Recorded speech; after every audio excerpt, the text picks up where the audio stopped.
Que el Señor le bendiga, hermanos. Amén. Bienvenidos nuevamente a una clase más el día de hoy. ¿Cómo están? ¿Cómo se sienten? Bien. Damos gracias a Dios porque Él ha sido bueno, ¿verdad? Dios ha sido bueno. Hoy es otro día en el que comenzamos una nueva misericordia. Y qué bueno estar en la casa del Señor para agradecerle, ¿verdad? Amén. Vamos a iniciar la clase, hermanos, y como siempre, recordar un poco acerca sobre lo de la clase anterior. ¿Se acuerda cuál es el tema de la clase anterior? Procesos divinos. Amén. Estuvimos viendo cosas muy interesantes en la clase anterior, ¿verdad? En la clase anterior estuvimos hablando acerca de cómo están meramente trazados en la palabra de Dios las personas que son elegidas para misericordia y las personas que no tienen esa medida de misericordia. Y nos íbamos específicamente al punto de los destinos, que hay solamente dos destinos: un destino de salvación y un destino de condenación. Amén. Y en esa misma clase hacíamos el punto lineal de no irse al extremo de la falsa doctrina que enseña y defiende con un problema de equilibrio el hecho de la gracia y misericordia de Dios. Porque hay personas que la gracia y la misericordia de Dios no la toman con el valor que realmente debe ser, sino que usan el tema de la gracia y la misericordia de Dios para justificar su vida de desenfreno. Y de ahí nace si tú eres salvo, siempre serás salvo. No importa cómo vivas, no importa dónde vayas, no importa lo que hagas, en el último momento te vas a salvar. Pero hacíamos esa separación en que una persona no puede sentirse salvo. Decíamos que un cristiano real jamás usaría versículos bíblicos para justificar su vida de desenfreno, su vida de pecado. Y hacíamos ese pequeño equilibrio ahí. Y hermanos, decíamos que una persona que ha sido seleccionada por Dios para misericordia, ella nunca se va a sentir bien estando fuera de las manos de Dios. ¿Se acuerda que decíamos eso?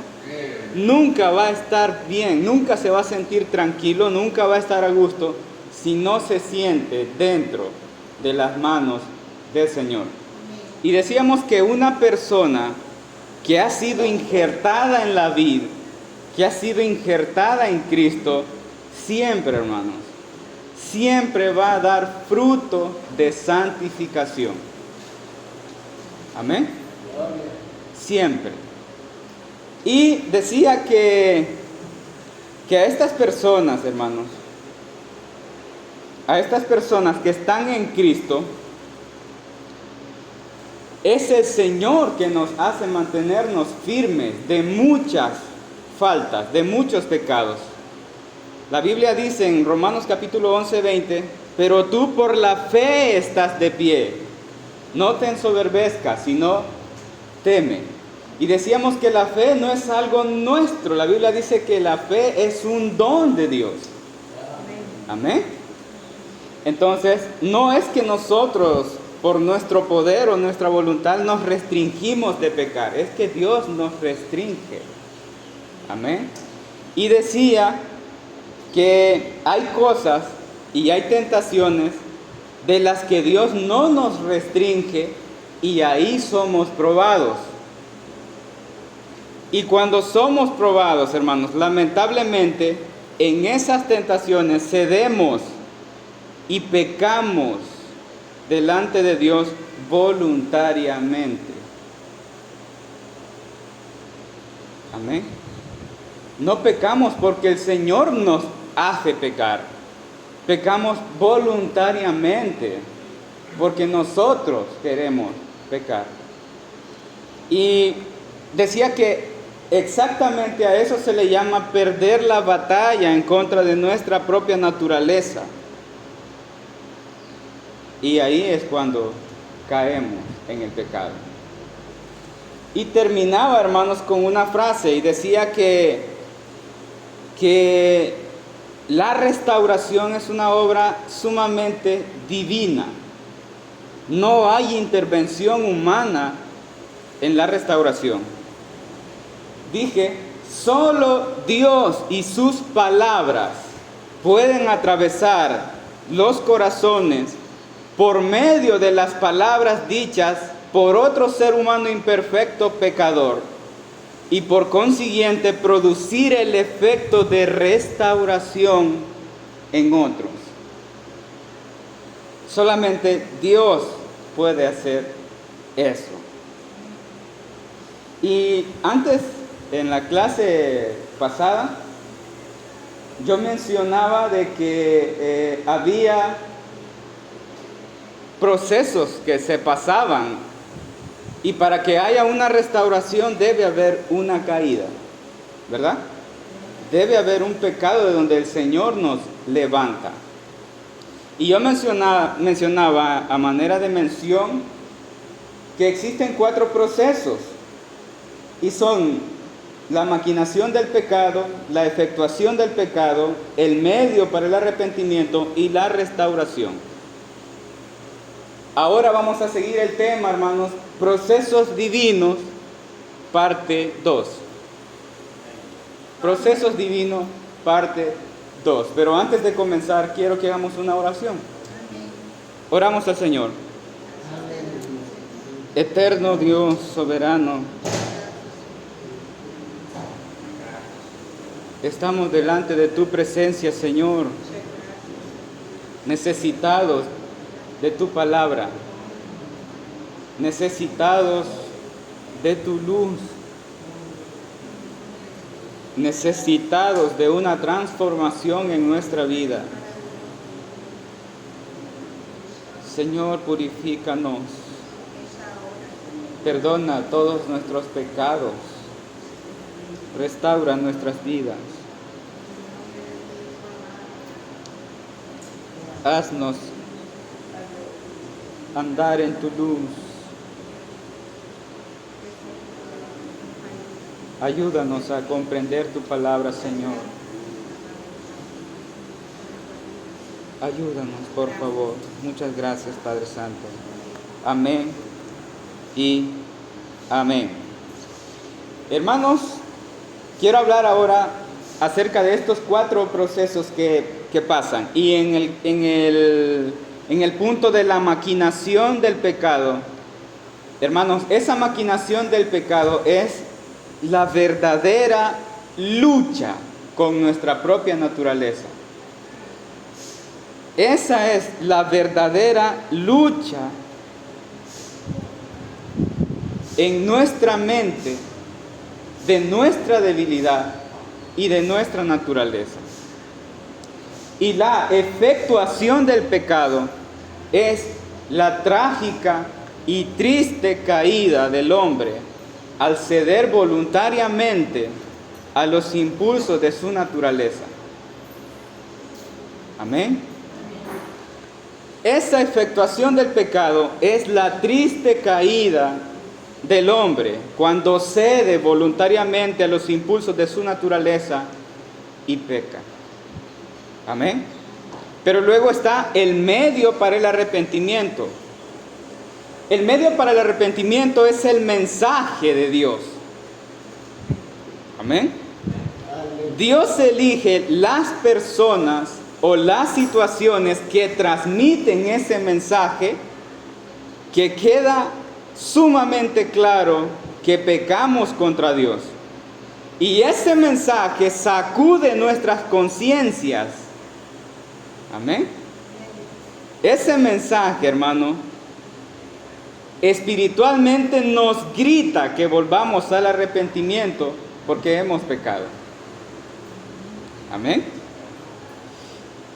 Y la restauración, en la restauración se encuentra las palabras de Jehová, el convencimiento de la gravedad de nuestro pecado, la humillación por nuestro pecado, el castigo y la gracia transformadora. Eso se encuentra en la restauración. La forma del proceso, hermanos, le pertenece a Dios, porque Él está tratando con sus hijos. Y decíamos algo muy importante, y es que Dios es dueño del tiempo. Él es dueño del tiempo. Él sabe cómo lo hará y qué usará. Sea lo que sea que pase, eso contribuirá a la formación a la que toda nueva criatura ha sido introducida. El tiempo, hermanos, la duración del proceso, desde las maquinaciones, el acto del pecado y el convencimiento de pecado, el arrepentimiento, el castigo y la restauración, todo será intervenido por Dios. Todo. También Dios elige la persona o la situación que transmitirá el mensaje para el arrepentimiento y la restauración. A los que Dios, escúcheme hermano, a los que Dios no ha elegido para misericordia, no habrá ningún tipo de límites. Dios les dejará vivir a su gusto. Ellos harán las decisiones que ellos quieran en cuanto a sus pecados sin interrupción. Y ellos serán juzgados justamente por todas esas cosas. Ellos no tendrán un arrepentimiento genuino, pero a los que son elegidos para su misericordia, en esa situación Dios obrará y Dios restaurará y nos volverá a dar la forma que Él desee en su molde. Amén. Voy a hablar, hermanos, de los pecados registrados en la palabra del Señor en personas definitivamente elegidas por Dios para misericordia. Voy a hablar de personas elegidas por Dios para misericordia. Y voy a hablar, hermanos, de 3 formas tristes en las que un cristiano peca. Un cristiano real peca. 3 formas tristes. Y voy a comenzar por los ejemplos de restauración. Y los ejemplos son David, Pedro y nosotros. Voy a hablar de David, hermanos. David es un hombre que, según la palabra de Dios, es conforme al corazón de Dios. Alguien que obedecía la palabra de Dios, y durante toda su vida, hermanos, si usted lee toda la historia de David, durante toda la vida de David, él procuró poner el nombre de Jehová en alto, a costa de su propia vida. Amén. David es un muchacho y tiene un calor en la sangre porque hay un gigante que desafía a los escuadrones de Jehová. Amén. Y eso no es impedimento para exponer su vida, para levantar el nombre de Jehová de los ejércitos por encima de todas las cosas. Amén. Voy a hablar de David, hermanos. Indiscutiblemente, David tenía el Espíritu de Dios en él. Indiscutiblemente. Pero en segundo libro de Samuel, capítulo 11 y 12, habla sobre una caída radical de David. Le voy a contar parte de la historia. David está en su trono, pero sale a la terraza y ve que una mujer muy hermosa se está bañando.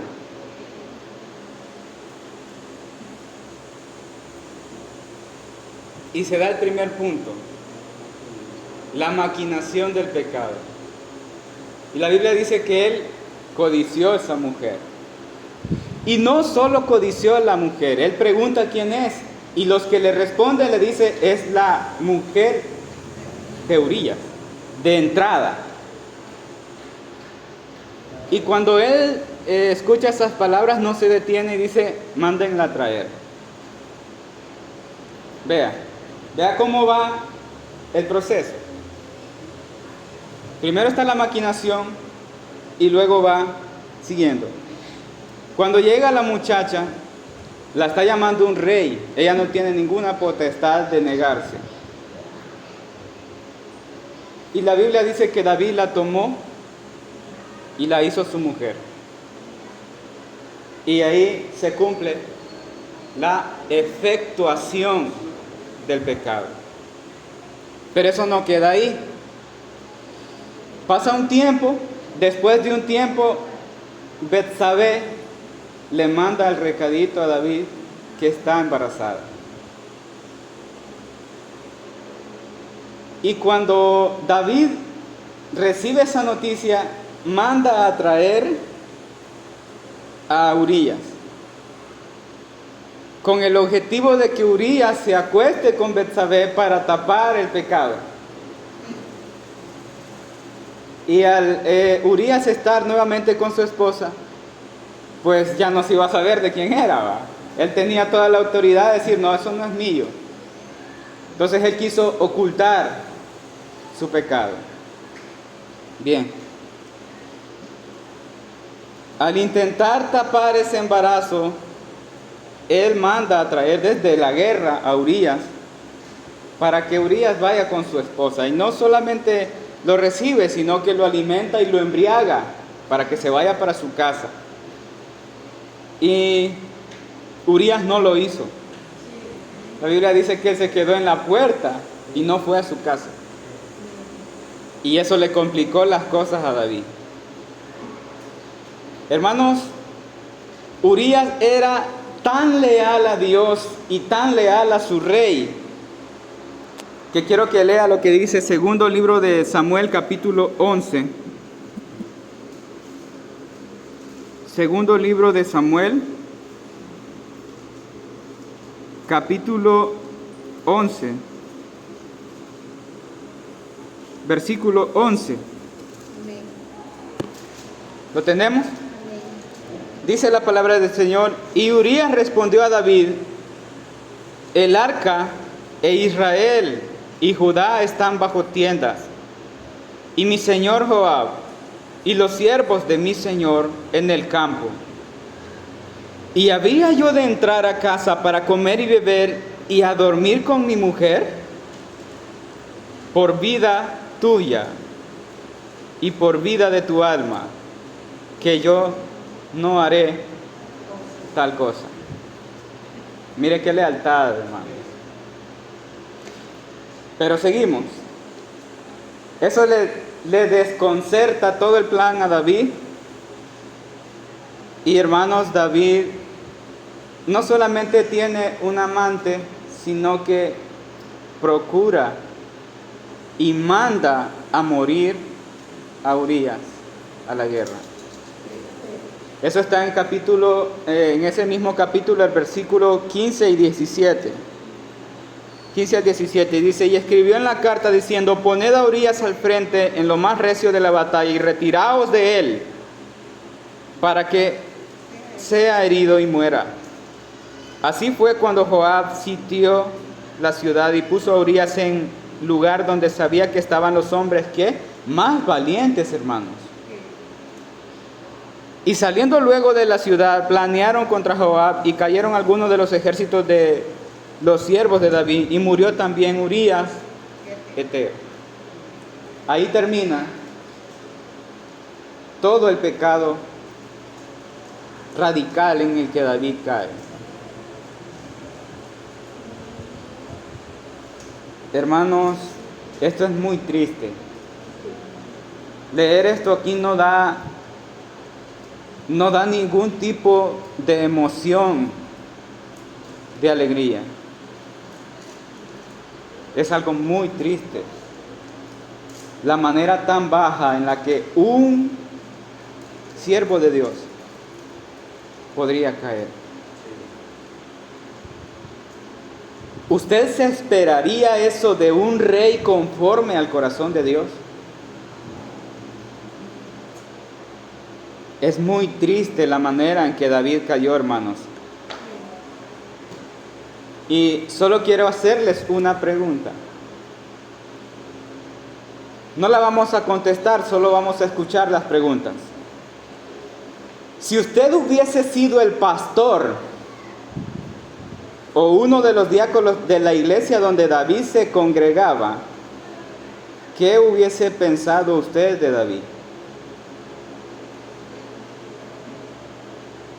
¿Qué grado de misericordia tendríamos usted y yo?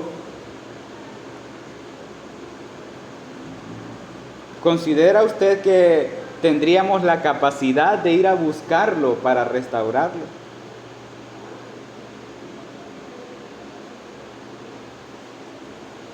¿O cree usted que iríamos, así como celosos del Señor, ¿verdad?, a declararle a Él, no solo a Él, sino a hacer públicamente a todo el pueblo lo sinvergüenza y lo malvado y pecador que es David?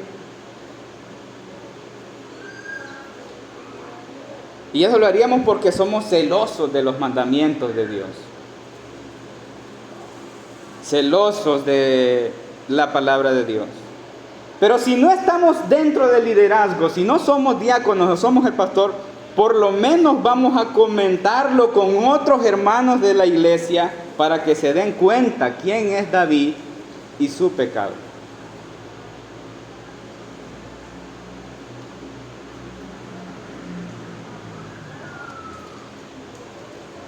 ¿O se considera usted, hermano, tener el amor de ir a restaurar a David después de todo esto?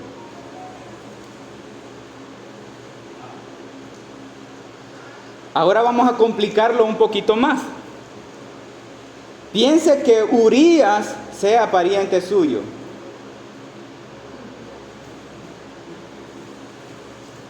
Y que todos vienen a la misma iglesia y adoran al mismo Dios.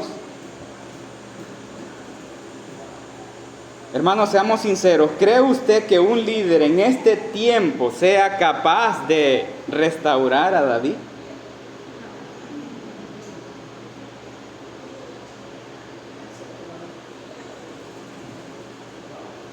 No, hermanos. Ningún ser humano podría levantarlo de ahí. Entiéndame lo radical que es esa caída.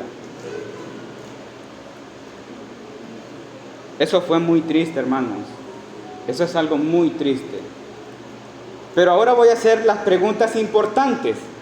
Lo que en realidad importa en estas preguntas. No vamos a responder las preguntas, pero vamos a tener presentes las preguntas.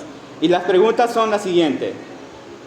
¿Le fue quitada la gracia a David por su radical caída? ¿Fue borrado el nombre de David del libro de la vida por su pecado? ¿Perdió David su salvación?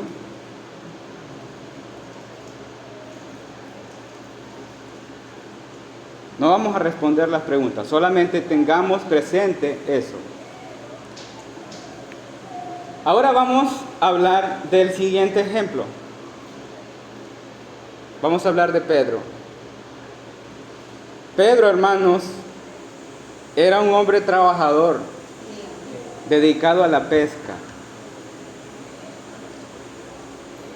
Y cuando el Señor lo llama, Pedro bota todo lo que tiene por seguir a Cristo. Deja tirado todo lo que tiene, todo su trabajo por seguir a Cristo. Un hombre que en muchas ocasiones estuvo dispuesto a morir con y por Cristo. A morir con Cristo en muchas ocasiones y por Cristo. Porque cuando quieren ir a ver a Lázaro estando enfermo, hay unos versículos que dicen, vamos con él, eso lo dice Tomás, vamos con él para que él no muera solo. Iban a morir con Cristo. Y cuando Pedro está tratando de defender a Jesús, él está en la posición de morir por Cristo. Amén. Estoy hablando de una persona. Pedro, hermanos, vio en primer plano todos los milagros de Jesús. Todos los milagros de Jesús. Incluso Pedro es seleccionado para presenciar la transfiguración. Él era el que quería hacer las 3 enramadas. Defendió a Jesús con espada, dispuesto a darse con quien sea por Cristo. Y eso no es cosa simple, hermanos. Creo que usted y yo no haríamos eso por alguien que no amemos. Es más, nosotros no somos tan arriesgados. Hay algo importante aquí en este proceso de Pedro, y es que Jesús advierte a Pedro de su caída. David no fue advertido de su caída, pero Pedro sí fue advertido de su caída. Y eso está en Lucas capítulo 22, 31. Evangelio de Lucas 22, 31. Dijo también el Señor: Simón, Simón, he aquí Satanás os ha pedido para zarandaros como a trigo. Pero yo he orado por ti para que tu fe no falte. Y tú, una vez vuelto, confirma a tus hermanos. Él le dijo: Señor, dispuesto estoy para ir contigo, y no solo a la cárcel, sino también a la muerte. Y él le dijo: Pedro, te digo que antes que el gallo no cantará, hoy antes que tú me niegues 3 veces que me conoces. ¿Se lo advierte el Señor? Se lo advierte. Pero él está muy seguro de sí mismo. En Mateo capítulo 26, vamos a Mateo capítulo 26, versículo 33.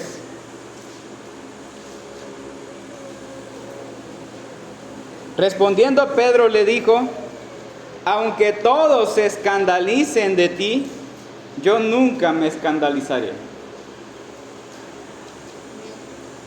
Muy confiado Pedro de sí mismo.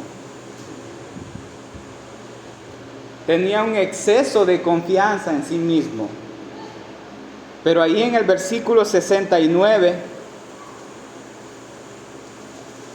en el versículo 69 de ese mismo capítulo 26, vamos a leer hasta el 74. Dice: Pedro estaba sentado fuera en el patio y se acercó una criada diciendo: tú también estabas con Jesús el Galileo.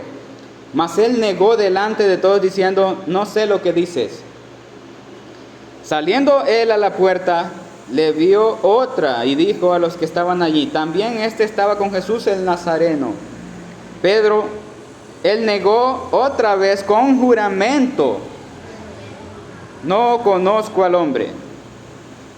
Un poco después, acercándose los que por ahí estaban, dijeron a Pedro: verdaderamente también tú eres de ellos, porque aún tu manera de hablar te descubre. Entonces él comenzó a maldecir y a jurar: no conozco al hombre. Enseguida cantó el gallo.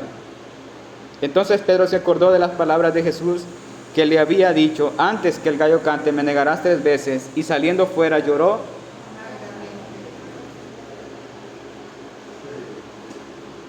Una trágica caída. Ahora vamos a seguir la misma secuencia.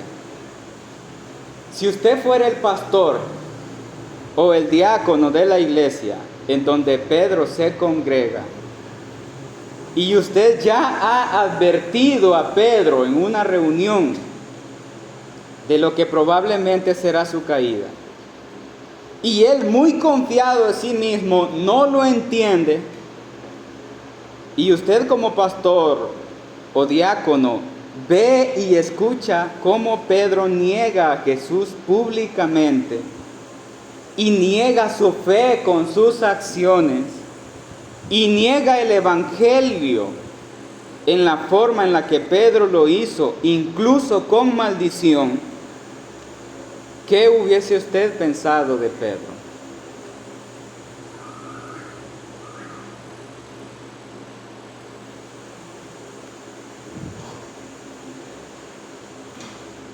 ¿Se considera usted ir a buscar a Pedro después de haber visto todo eso para restaurarlo? ¿O cree que si tenemos oportunidad nos vamos a apresurar a decirle, ya ves que te dije?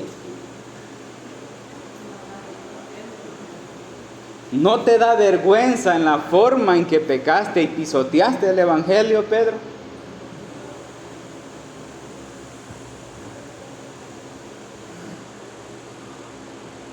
¿O cree que considera usted tener el amor dentro para ir a buscar a Pedro después de todo para restaurarlo?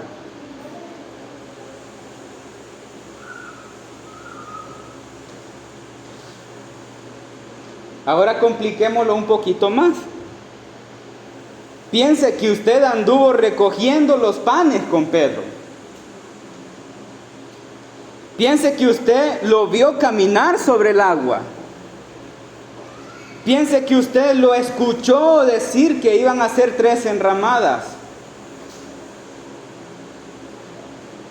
Piense que usted escuchó a Pedro cuando dijo, aunque todos te nieguen, yo no te voy a negar. Piense que Pedro para usted era el líder, el ejemplo a quien usted quería seguir. Hermanos, seamos sinceros, ¿cree usted que un líder en este tiempo sea capaz de ir a restaurar a Pedro?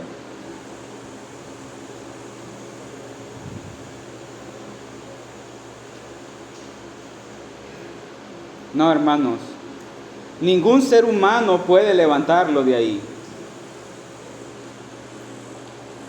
Y eso también es muy triste. Pero vamos a hacer las preguntas importantes.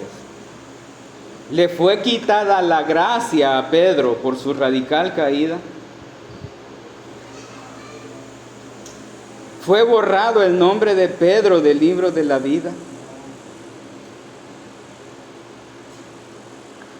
¿Perdió Pedro su salvación por ese gravísimo pecado?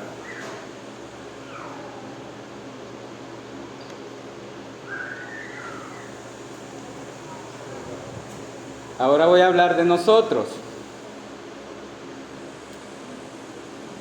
Nosotros que no hemos procurado poner el nombre de Jehová tan alto a costa de nuestra propia vida. Nosotros que ni siquiera dejamos tiradas nuestras propias ocupaciones por amor a Cristo. Y antes venimos a la casa del Señor y a veces con murmura. Y se supone que venimos a darle gracias a Dios por su bondad con nosotros. A otros que ni les preocupa ni les importa esforzarse por estar en la casa del Señor y escuchar su palabra. Hermanos, yo creo que yo no necesito versículos bíblicos para demostrar nuestro pecado.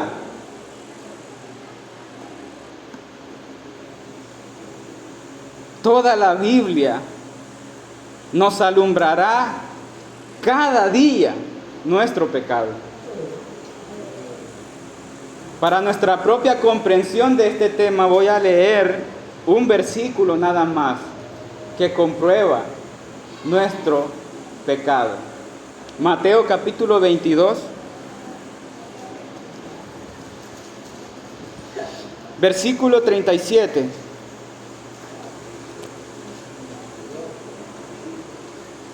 Vamos a leer el 36 y 37. ¿Lo tenemos, hermanos? Maestro, ¿cuál es el gran mandamiento de la ley? Jesús le dijo: amarás al Señor tu Dios con todo tu corazón, con toda tu alma y con toda tu mente. Este es el primero y grande mandamiento. Lo hemos leído muchas veces este versículo, pero ahora lo vamos a entender mejor.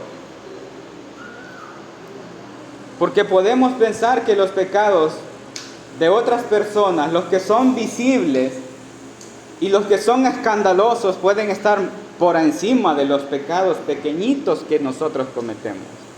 Pero vamos a estudiar este versículo. Dice: amarás al Señor tu Dios con todo tu corazón. Si alguien se siente puro, si alguien se siente intachable, perfecto y santo, debe examinar este mandamiento. Él debe amar a Dios en la plenitud de pureza, santidad, con todo su corazón, no en una parte de su corazón, con todo su corazón a Dios. No hay otra cosa más en ese corazón que no sea Dios. Esta persona debe amar a Dios en la plenitud de pureza y santidad de su alma. No hay en él ningún sentimiento mezclado, ni ningún sentimiento que se inclina a algo más que no sea Dios. Amarás al Señor tu Dios con toda tu alma, toda tu alma. Amén. Y luego dice: amarás al Señor tu Dios con toda tu mente. Él debe amar a Dios en la plenitud de pureza y santidad de su mente. Escuche, hermanos, de su mente. No hay ni un solo pensamiento impuro que demuestre infidelidad a Dios.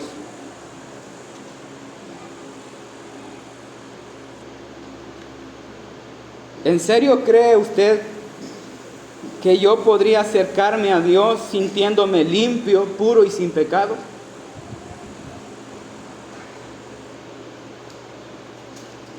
¿Cree usted que un ser humano en esta carne puede llegar a ese nivel de perfección? No, hermanos, no existe ningún ser humano que alcance ese nivel de santidad en esta tierra. No puede arrancar su humanidad como una prenda. Nosotros solo somos injertos. Somos barro. Cada vez que leamos este versículo, hermanos, será una afrenta a nuestra realidad. Porque no amamos a Dios en esa dimensión ni en esa magnitud. Y si no lo hacemos como Él manda, nos es pecado. Este es un mandamiento, hermanos, es una ley de Dios. No es algo negociable. No es si acaso usted quiere o si acaso usted lo entiende. Esto tiene que ser así, porque es un mandamiento. El Dios soberano lo estableció como mandamiento. ¿Entendemos la realidad de nuestro pecado?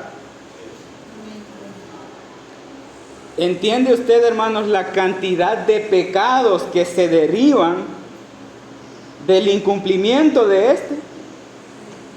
Porque si yo no amo al Señor con todo mi corazón, hay cosas en mi corazón que no son para Dios. Y si yo no amo a Dios con toda mi alma, hay cosas en mi alma y en mis sentimientos que no son para Dios. Igual es en la mente. ¿Entiende usted la magnitud de pecado en nosotros?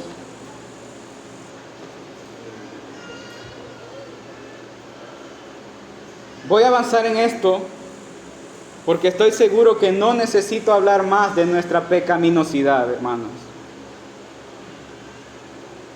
Haré otra pregunta importante.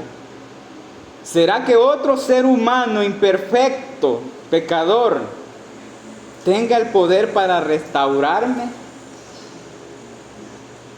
Para tener misericordia de mí y que me levante de mi condición y mi culpa.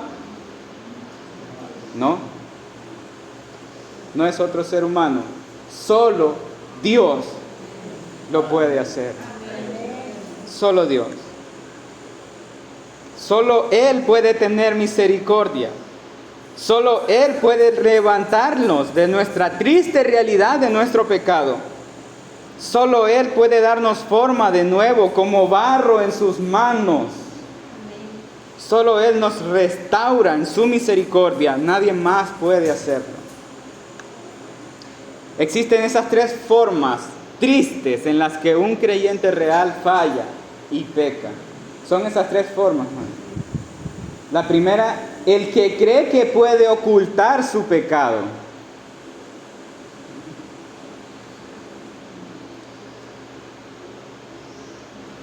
Primero tiene un exceso de confianza en su posición como David. Se le vuelve incontrolable su lucha contra su propia naturaleza y cede al deseo por el pecado hasta que cae. Como David.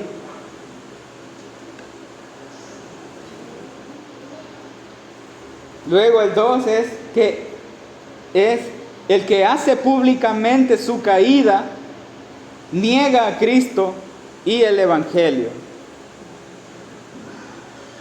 El que hace públicamente su caída, niega a Cristo y su Evangelio. Quiero hablar de esto y estos, hermanos, dice la Biblia, Satanás os ha pedido para zarandearos como a trigo. ¿Y sabe qué es lo interesante? Que se le concede a Satanás. Y es interesante ese trato de parte de Dios, porque Dios le concede el permiso a Satanás para zarandear a sus hijos. Pero siempre hay un propósito. Y en el caso de Pedro fue quitar por completo de él la autoconfianza y la creencia de fortaleza en sí mismo. El creer, Pedro creía tener el poder de mantenerse firme y sin caída ante cualquier tentación y adversidad. Pedro lo creía. Y se le concede todo este proceso para que él entienda quién es y su debilidad. Aunque todos se escandalicen, yo no me escandalizaré. Es la misma arrogancia como el que confía en sí mismo creyendo que jamás pecaría como los demás pecan. Es la misma forma. Es el mismo que piensa que él está en un nivel de santificación mayor porque él produce ese nivel y él se abstiene de las cosas. Los otros son los débiles, los otros son los que no aman a Dios como Él lo ama. Es la misma jactancia. Cuando Pedro pasa este proceso, hermano, creo que Pedro jamás volvió a confiar en sí mismo. Y creo que Pedro tampoco hablaría con una crítica destructiva de aquel que cae por su debilidad. Creo que Pedro no usaría palabras de destrucción en contra de alguien que ha caído. Ahora voy a hablar del tercero, el que diariamente Dios alumbra su pecado con su palabra y no vence por completo su naturaleza. Estos somos nosotros, hermanos.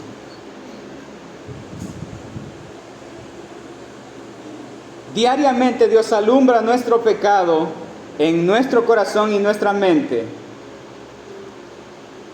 Ese cristiano es ese mismo que lucha con sus pecados. Ahora conoce a Dios, está conociendo sus mandamientos y ahora entiende cuáles son sus debilidades. Amén. Pero le duele fallarle al Señor, porque sabe quién es Dios.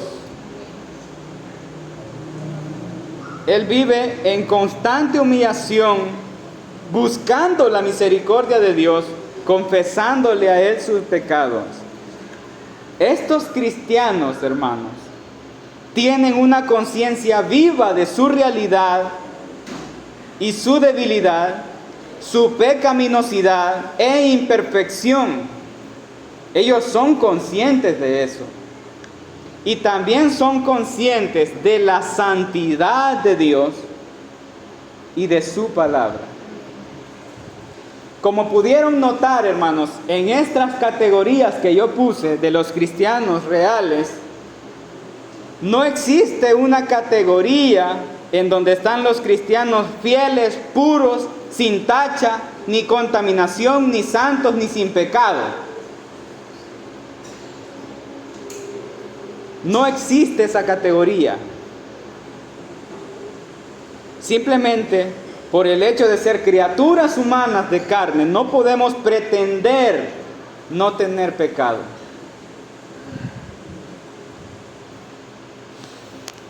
No existe esa categoría, hermanos.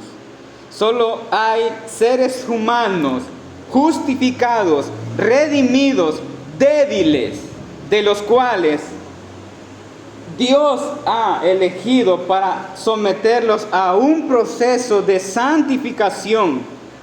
Y solo Dios con su poder los santifica. Amén.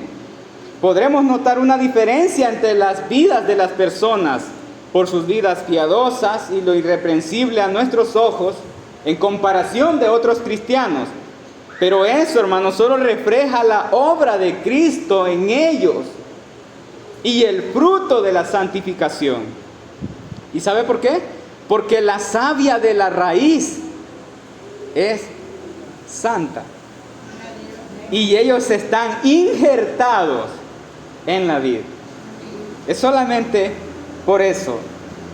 Pero no es que ellos naturalmente son santos. No es que ellos son sin pecado. No existe la pureza plena en esta humanidad. Probablemente notemos, hermanos, la diferencia entre edades espirituales, pero eso es muy diferente. Podremos notar la diferencia entre un niño espiritual, un joven espiritual o un padre espiritual. Amén. Pero no en un santo sin pecado, un puro sin mancha y sin arruga. Ningún hombre tiene esas cualidades ni ese poder en él mismo. Ni uno. Y quiero terminar con algo importante, hermanos.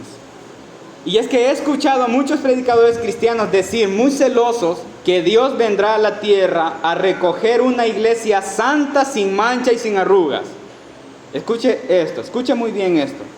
¿Lo han escuchado? Esa declaración es muy real, pero no en el sentido de jactancia ni en el orden que se presenta.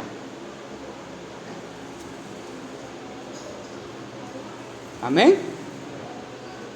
Porque esto casi siempre se dice con una actitud de jactancia, de una actitud de excesiva santidad, pero no es así. Amén. Voy a explicarlo, hermanos. Creo que si Dios viniera a la tierra a llevar de la tierra personas sin mancha y sin arrugas, si lo que con esa frase en realidad damos a entender que Dios levantará personas con un nivel de santidad perfecto, creo que el Señor en esta tierra no encontraría a esas personas. Amén. El Señor no encontraría a esas personas. Porque decir eso, hermano, implica que Él levantará de esta tierra a personas santas, sin pecado, sin mancha y sin arrugas. Escúcheme bien lo que le voy a decir. Se nos presenta un problema en el contraste de que una iglesia sea santa, compuesta de pecadores imperfectos. Se nos presenta un problema en eso. Pero la iglesia es santa. Amén. Y le pedí al Señor que me explicara esto, porque esto es algo muy complicado de entender. Y por su misericordia me lo hizo entender, hermanos. Escúcheme bien. La iglesia es santa porque Dios la ha tomado para sí y la ha elegido para sí. La iglesia es santa porque es portadora de la misma presencia de Dios. No porque ella logre en sí misma un estándar de santidad que le haga obtener el mérito de santidad, de estar a la altura para que Dios la acepte. No es así. La iglesia es santa porque Dios la ha tomado para sí y la ha elegido para sí. La iglesia es santa porque es portadora de la misma presencia de Dios. ¿Por qué? Así como Dios le dice a Moisés, Moisés, quita tus sandalias porque el lugar donde estás santo es. El monte es santo porque Dios tomó ese monte para sí. El monte es santo porque en él se encuentra la misma presencia de Dios. No porque el monte esté en el estándar de la aceptación de Dios en santidad, o porque este monte tenga un compuesto especial que le haga diferente a otros montes. No hay mérito alguno que se encuentre en ese monte para que ese monte sea santo. El único motivo por que el monte es santo es por la sublime misericordia y elección de Dios para hacerlo suyo y elegirlo para manifestarse en él. De esa forma, la iglesia es santa. Cuando el Señor venga por su iglesia, hermanos, en esta tierra encontrará seres humanos imperfectos, con imposibilidad de ser santos sin pecado, porque son de carne. El Señor encontrará un remanente redimido, justificado por la sangre de Cristo, a quienes ha dado fe. Personas que luchan con su naturaleza. Dentro de ese remanente el Señor encontrará a niños espirituales, a jóvenes espirituales, a padres espirituales, quienes conforman su iglesia y a quienes Él ha preservado en un proceso de santificación que aún no ha terminado. Ellos no son santos sin pecado, ellos no son sin mancha y sin arrugas, porque siguen siendo carne. Amén. Pero este remanente del que yo estoy hablando será transformado. Y cuando sea transformado recibirá el acabado de santificación. Ahí, hermanos, esto corrupto se vestirá de incorrupción. Ahí lo mortal se vestirá de inmortalidad. Gloria a Dios. Y estando en la plenitud de la santificación, recibiremos la glorificación. Y estando plenamente santificados y glorificados, entonces Él se presentará a sí mismo una iglesia gloriosa, santa, sin mancha y sin arruga. Amén. Solo hasta ahí. Gloria a Dios.